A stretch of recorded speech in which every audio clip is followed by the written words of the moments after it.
মেঘলার পাতা ফাঁদে কি এবার সত্যিই পা দিতে চলেছে রাতুল? এক লহমায় কি নিজের সবটুকু সম্বল হারিয়ে পথে বসবে সে? গরিবের ঘরে রাজপুত্র নাটকের ১৫তম পর্বে এবার এমন এক শ্বাসরুদ্ধকর মোড় আসতে চলেছে যা দর্শকদের রীতিমতো চমকে দেবে। আসলে ঘটনা হলো, রাতুল তার ব্যবসার জন্য যে ব্যাংক থেকে লোন নিয়েছে সেখানে একটি অত্যন্ত কঠিন এবং ঝুঁকিপূর্ণ শর্ত জুড়ে দেওয়া হয়েছে। শর্তটি হলো, শালিমা কোম্পানির সাথে রাতুলের ব্যবসায়িক ডিল যদি কোনো কারণে বাতিল হয়ে যায় তবে মাত্র ১৫ দিনের নোটিসে ব্যাংকের পুরো টাকা তাকে ফেরত দিতে হবে। আর এই দুর্বলতাটাকে নিজের হাতিয়ার হিসেবে ব্যবহার করতে চলেছে মেঘলা। নাটকের এই পর্বে আমরা দেখতে পাবো এক চরম বিশ্বাসঘাতকতা। মাঝপথেই রাতুলের সাথে সমস্ত ডিল বাতিল করে দেবে মেঘলা। ফলে ব্যাংকের দিক থেকে রাতুলের ওপর নেমে আসবে পাহাড় সমচাপ।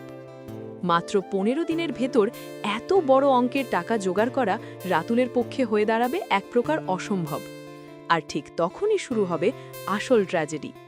লোন পরিশোধ করতে না পারায় রাতুলের তিল তিল করে গড়া অফিস, সাধের বাড়ি এবং গাড়ি একে একে সবকিছুই হয়তো বাজেয়াপ্ত করে নেবে ব্যাংক। রাতুল টেরই পাবে না কিভাবে চোখের পলকে তার সাজানো স্বপ্নগুলো ভেঙে চুরমার হয়ে যাচ্ছে।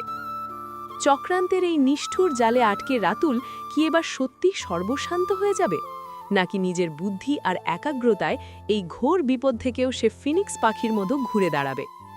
এই সমস্ত টানটান উত্তেজনার দৃশ্যগুলো আপনারা দেখতে পারবেন গরিবের ঘরে রাজপুত্র নাটকের ১৫তম পর্বে।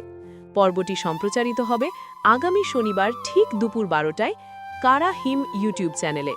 তাই এই ধামাকাদার পর্বটি দেখার জন্য শনিবার পর্যন্ত আমাদের অপেক্ষা করতে হচ্ছে। বন্ধুরা, রাতুলের এই চরম বিপদে আপনাদের কি মনে হয়, সে কি ঘুরে দাঁড়াতে পারবে? আপনাদের মূল্যবান মতামত অবশ্যই কমেন্ট করে জানাবেন। আর কে কোন জেলা থেকে আমাদের আজকের এই ভিডিওটি দেখছেন সেটাও কমেন্ট বক্সে লিখতে ভুলবেন না। নাটকের নিত্য নতুন সব আপডেট সবার আগে পেতে আমাদের চ্যানেলটি সাবস্ক্রাইব করুন এবং পাশের বেল আইকনটি বাজিয়ে আমাদের সাথেই থাকুন। ধন্যবাদ।